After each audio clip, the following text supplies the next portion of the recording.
So that was written in the late 90s. And it is probably the most succinct analysis of what has happened in our lifetimes. And if you just look closely at the words, I'm not a country western person. Let me just come clean on this. I'm a completely unrepentant, unredeemed Deadhead fan. I got like 2 channels, right, on my Sirius FM. One is 23 and the other one's MSNBC. So now you know where I am. But when you look at this, when you look at this song, he's checking out. He's checking out of work, of the life of work. He's checking out on the life of work because his whole life has fallen apart. And so, right now, eligible workers actually in the job market is something like 62%. Okay? Currently in the United States. I want you to just think about that number as you listen and look at the song, right? He's checked out. His partner has left him because he's not bringing in enough of an income to make any difference in life. She took all the reasons I was working for. I just wanted to have a life with a partner. It's all gone. I haven't been able to do much at all for how long? For 15 years on the line, and it hasn't been enough to get ahead. So this is written in the late 90s, right? So take 15 years back. Yeah. So this is talking about a long time. But when Johnny Paycheck sang it and made it, it was in the late 90s. The song was written earlier, you're absolutely right. And so when you begin to look at this, what he's saying is 15 years on the line, and it never got him anywhere. All of that investment turned out to be nothing in his life. So you know the American promise, right? The American promise is work hard and you'll get ahead. And what Johnny Paycheck was singing about is the American promise has been broken. And he then goes through and he just describes what the boss is like, what life is like. And he says that he would do anything in the world to prevent his neighbor from falling into the condition that he's in, but he's got nothing to help his neighbor with, right? So this is a song about somebody who's just checked out of life. You know anybody like that? If I can get my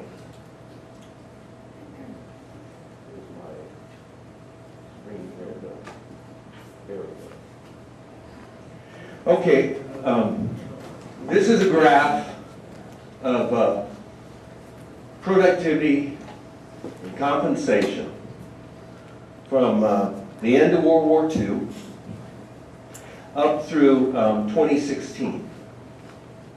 I want to think you to right now look at this graph and just, where is your birthday? Maybe you're before. You could be before the graph begins. That's all right, all right? But where you'll be on this graph is the same, right? I just want you to think about where your birth date is on this graph. Because where your birth date is on this graph is your frame of reference for looking at the world that you live in. And if you can see right here in the mid-70s, something begins to happen, right? What happens? Oh, actually, no, Reagan is in the 80s. What happened in the 70s? Was the end of the Vietnam War, but it is about wages. Wages are intentionally decoupled from the CPI, Consumer Price Index. Huh? The Powell Memorandum happens, and I'm going to be talking about that in a very, very quick moment here. But I want you to see, what we hear a lot today is, you know, we're going to have this new budget, and if we have 3% growth, it's going to pay for itself, right? Let's just say that that happens. But what the trend line shows is that growth doesn't translate into people's wages. So here's Johnny Paycheck singing that song right here. He's going back, and it's referencing his experiences. He's saying is the split in time. If you were a baby boomer born back here, you remember a time when there was alignment, and you want to go back to that period of time, right? If you're born after this period of time where there's a difference between productivity and wages, you know that you're producing more for the boss than what the boss is compensating you for. You have no reference for understanding back here. It's never been part of your experience, right? So look around the room, and just in your mind's eye, from your safe space, think about who's in the room and when they were born and what their field of reference is. So the first thing I want to be able to say to you is, when we gather together to do whatever it is we think we're going to be doing, let's be clear about where people are coming from. We're moving to the same place, but our starting places and our reference points can be very, very different. And that means the stories that we have to tell are very, very different. Let me give you an example of that. Many of the stories that are told if you come from here, when they look back on your childhood, have great nostalgic reference. Especially if you're white. Maybe not so much if you're brown or white. Right. Right? Right? If you've seen The Hurt, or I mean The Help, right? If you've seen The Help, you know what I mean. But if you're from here, there's not a nostalgia, right? Because this represents family trauma.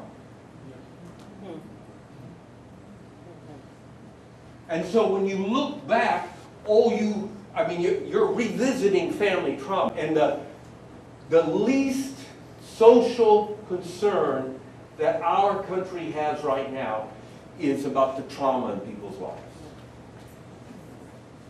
If you go to church, to a typical church, I can say this because I'm a preacher, the church has had 2 sermons since this point in time. One is, say these prayers and you'll prosper. You know that? You know that, church? That's called the divine lottery. Everybody's saying those prayers. Everybody. And a few people are prospering. And the other sermon is worthless therapy. Think Johnny Paycheck again, right? And he goes to his pastor and he's saying, it's not working. I've been working 15 years, my wife's leaving it. He said, well, maybe you need family counseling, right? No, I need the boss to give me a raise after 15 years. That's what I need. The #1 cause of divorce in the United States of America is money. Money.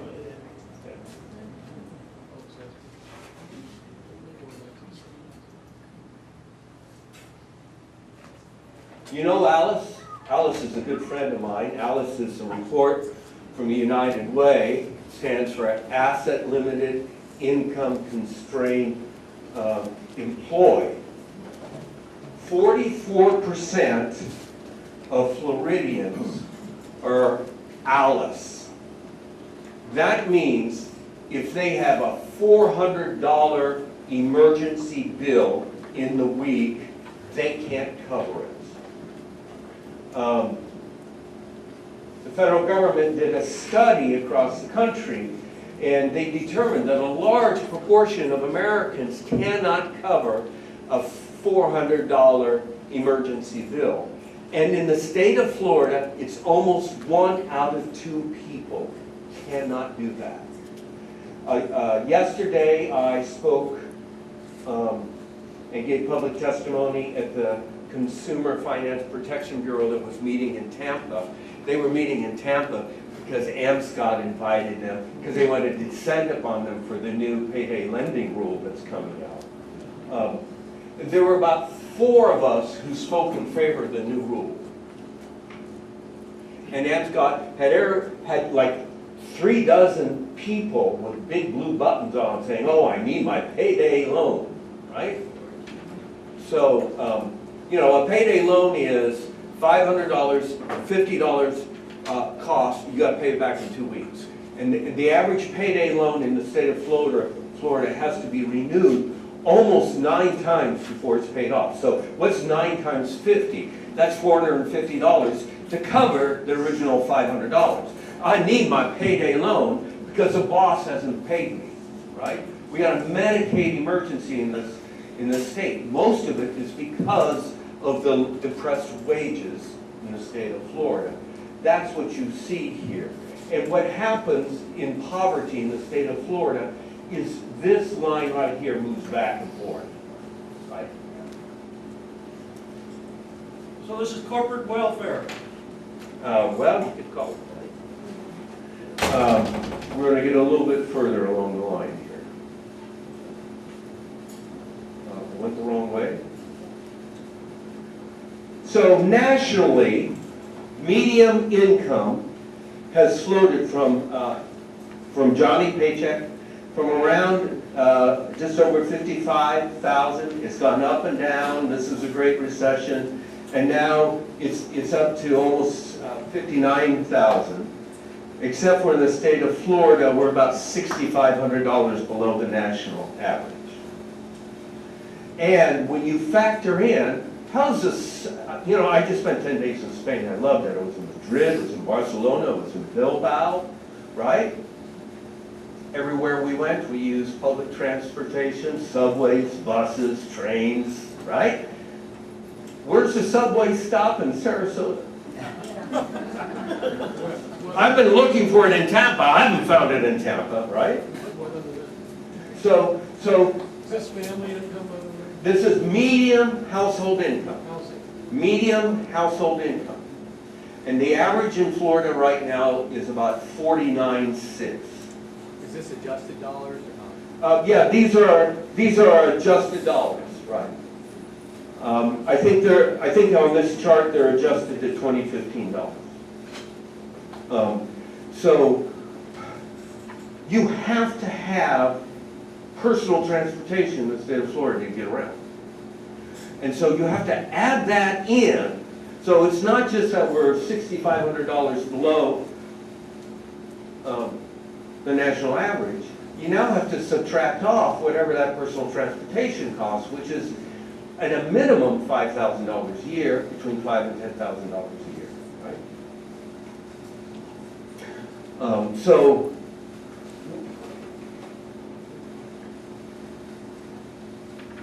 I hit a lot of buttons here. I'm going the wrong way.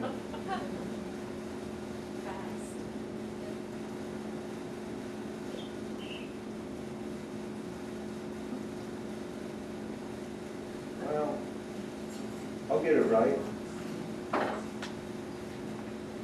See, you're getting a preview now. You know what's coming.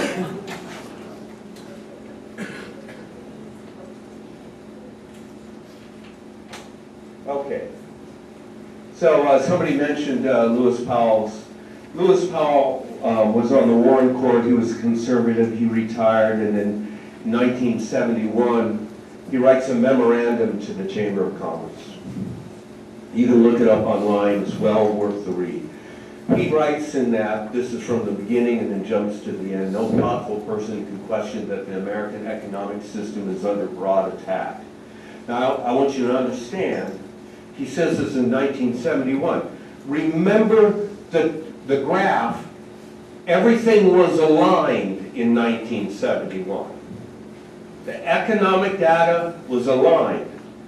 What was happening politically, well, they had just assassinated Martin Luther King Jr. and Bobby Kennedy. And then there was the Democratic Convention chaos in Chicago in '68. And then there were the Watts riots, right? You remember? So he is not responding to actual economic data.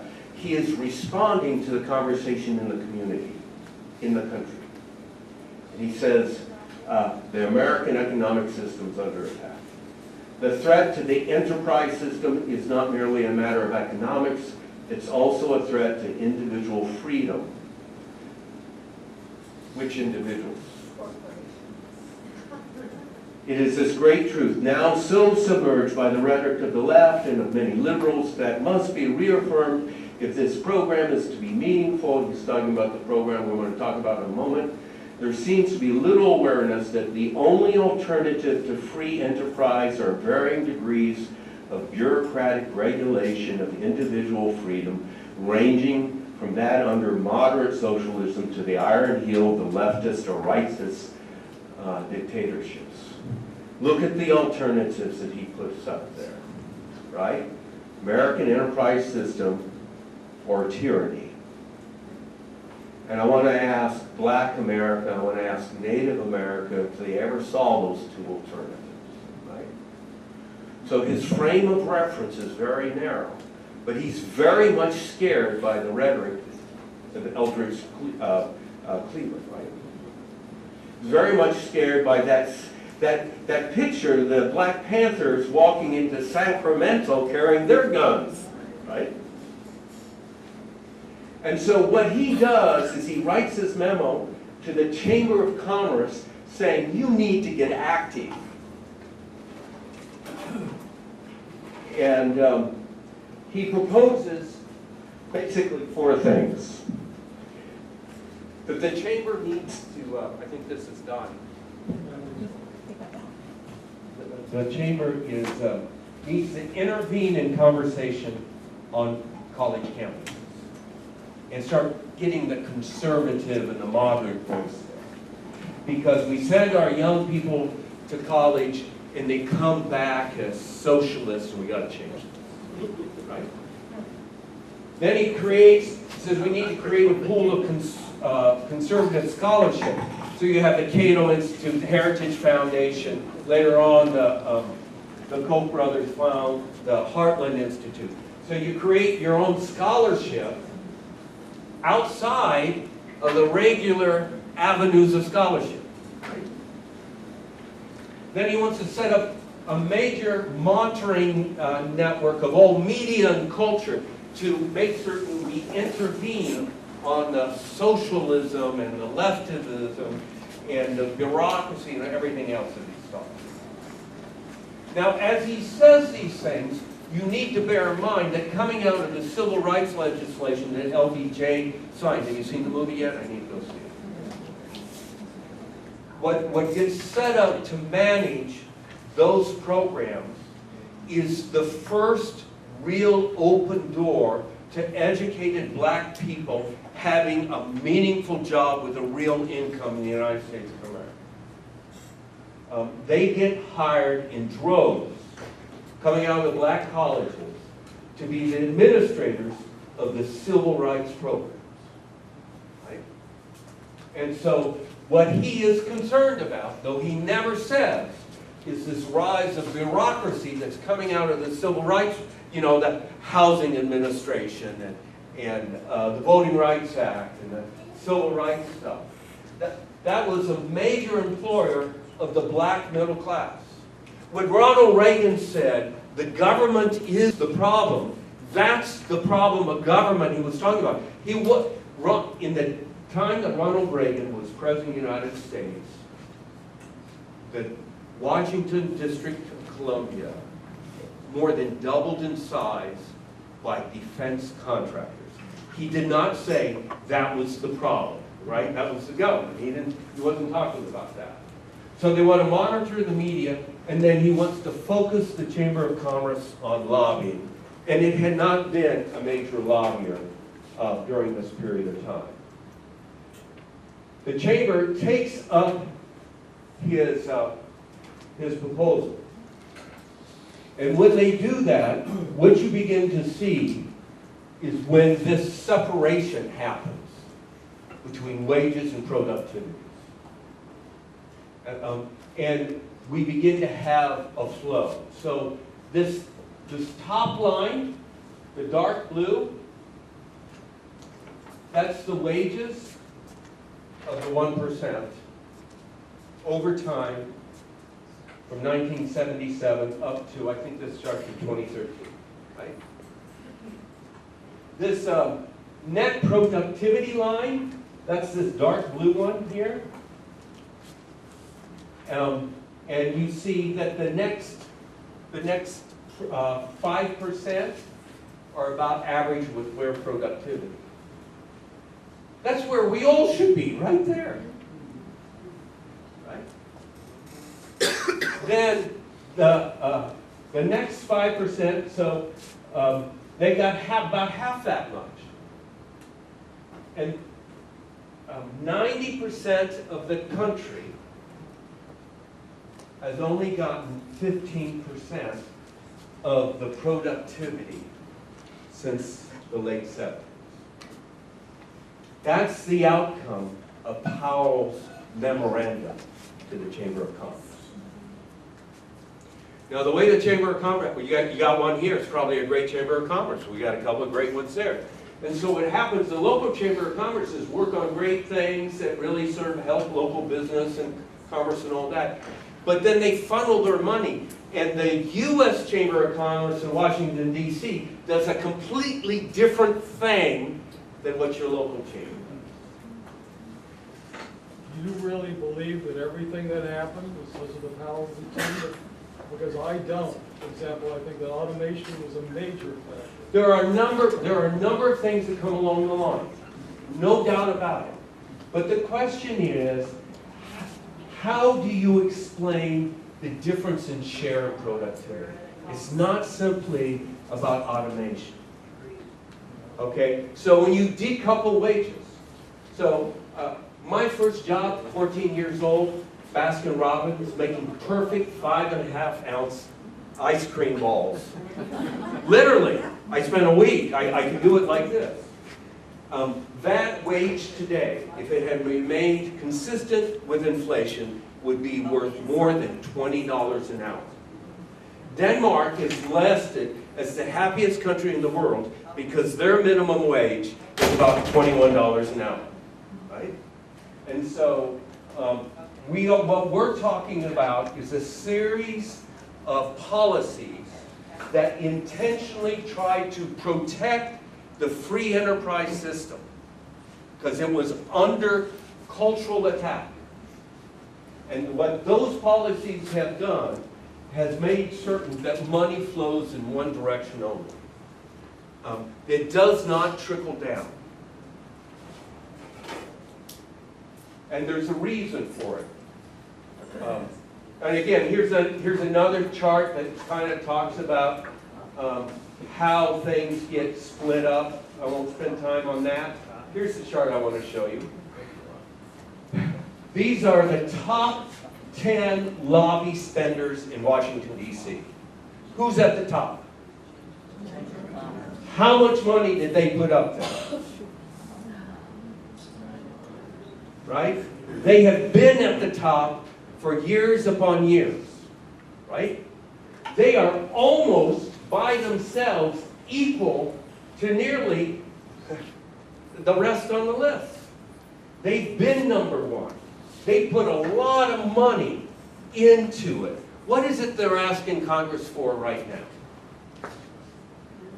Tax cut. Tax cut. A tax cut. Right? Oh, yeah. You can find this information, it came from thehill.com, you've probably read that along the way. You also know where realtors are, land. Well, Florida has an economic growth model. What it means is I'm going to sell you a piece of property for more than it's worth, and I'll be happy. Right? And given enough time, the sea will wash it away, and you'll have nothing. I'm not laughing. I'm not laughing. And then the rest, just look at how much then healthcare is involved here. Right? So I'm a biblical person. You know this story about the golden calf? So they're out wandering in the wilderness. They've gotten out of their oppression and slavery in Egypt, and Moses is up on the mountain talking to God. It takes a long time to get God's plan in your mind. He's gone for like 40 days and 40 nights, which in the Bible means like we lost count, right? So they're going, hey, Aaron, who is Moses' brother, we got to do something. We can't be like spinning our wheels forever out here. We got to do something. Aaron remembered how the Egyptians did things. Give me all your precious jewels. And we'll fashion them into an idol of prosperity. And that's what they do. And that's the trick that gets offered all of the time. And that's the trick that's going on right now, the golden calf. So what do we do about it? That's the situation. That's where we are. It's where we've come from. That's when we've been. What's happening? What's different? Where's the hope? This is what I want to talk about, really. And I believe in something that is called Democracy 4.0. I believe that we are in a real movement of transformation, and it's global. It's happening around the world. We're not the only people going through our difficulties. I was in Barcelona, I was in Catalan when 500,000 people marched. It's the greatest revolution in the world. Beer and wine. All the signs are in English. They want to preserve their ethnic identity in Catalan. It's all driven by the Irish IRA money. They're still mad at the Queen. There's not a chance in the world Catalonia will ever be an independent republic. Not a single one of the European states would want the same thing to happen in their own countries. You could divide Germany and France and all the others into separate, things.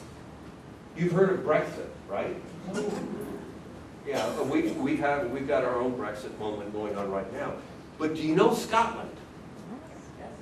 See, Scotland voted to stay and not leave. How did that happen? Very intentional. The people who put together this chart were part of the team that went over to Scotland, and they organized town meetings and community conversations in every hamlet, in every village, every city, and every town across Scotland. And they sat down with people like you and me, and they asked a simple question. What do you need for your life? What will make you better? What does this mean for us? And after people had gathered in community conversation in safe spaces and really put their heart on the line and thought about it, Scotland overwhelmingly voted to stay in Great Britain. And then after Brexit, they thought, maybe we were hasty. The point is, Brexit was a big media campaign. And Scotland was what you're doing right now. And Scotland changed Great Britain. And so, Democracy 4.0 is about the transformation that is happening globally as we move to participatory community consciousness in which people are being brought into a space. The more diverse people in the room, the better. We tend to gather with folks who think like us, feel like us, and look like us, maybe born in the same era. We have the same origin stories, right? That's comfort. The challenge is putting people in the room who come from different places than the place we came from. And then creating the space to share our stories together. And out of that story swapping, you can call it God, you can call it spirit, you can call it, a wisdom, Gaia, call it whatever you want to call it. Something new happens. Something that would have never happened otherwise. Something that only comes into being because we decided we were going to gather together in dialogue. Dialogue is an interesting word. If you watch the TV cable shows, you think dialogue is like 2 or 3 people arguing together, and the one with the biggest voice and strongest argument wins. That's monologue. That's monologue. Dialogue is a Greek term. It's made up of 2 parts. Dia, log. Dia means through. Log means talk, it means reason, it means logic. And what dialogue means is only through the conversation will we know where we need to be. Only by hearing what's in your heart and you hearing what's in my heart will we actually come to know what is our heart. And so we show up a meeting, I got my ideas, you got your ideas, but we don't know what the ideas of the meeting are going to be. There's a chemistry that happens, there's an interaction. And participatory democracy, Democracy 4.0, is about creating the spaces where that sort of stuff happens. It means that we begin to say to our local government, the role that we need you to start playing now is less about telling us what to do and more about convening us together to have the right conversation. Right? So the plea that I have, whether I'm working with the school board, the city council, or the county commission, is how are you being a convener of the conversations that matter? Right?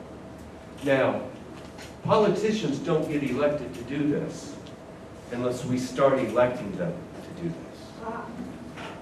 Right? And the difficulty that we're up against is all that money that business has poured in to defending the free enterprise system. The U.S. Chamber of Commerce exists to defend the system, not to actually help create business. These are 2 different ideas, right?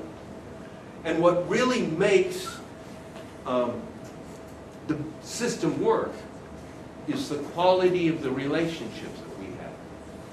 If you're a small business owner and you treat your customers like they're dirt, do you keep your customers?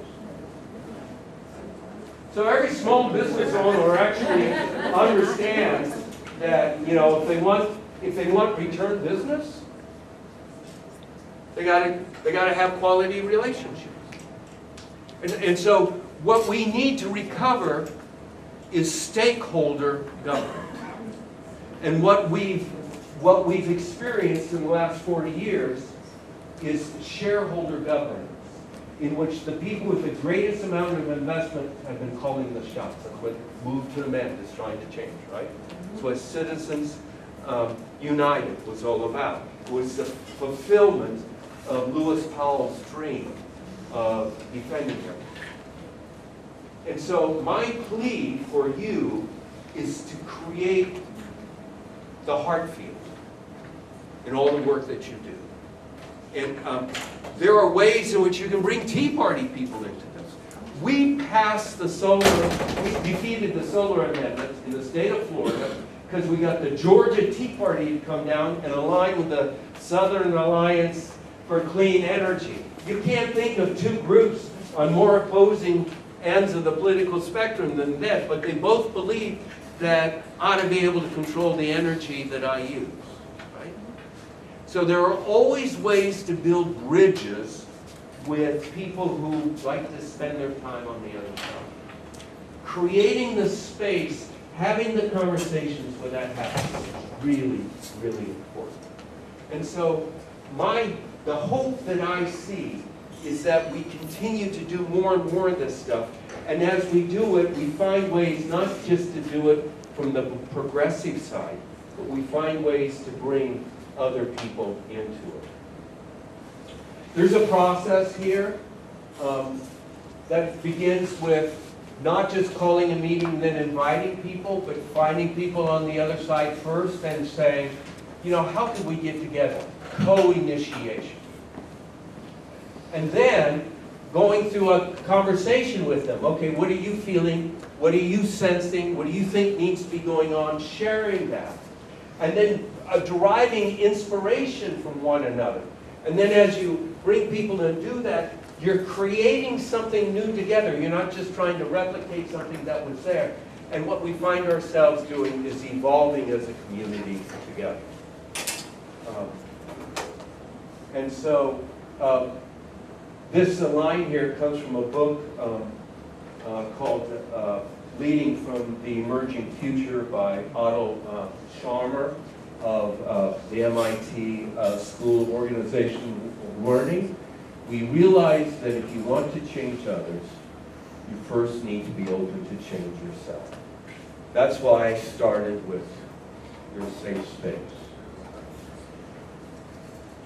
We got to find a way to do that. Here is just a chart in which he works through the various forms of moving from hierarchy to collective action. These are historic kinds of things. There's real change happening in the world. And it's happening because people around the world are doing the very same thing that we're doing right here. There are a lot of tools for doing it. There are a lot of ways to doing it. Keep on doing it. Thank you very much.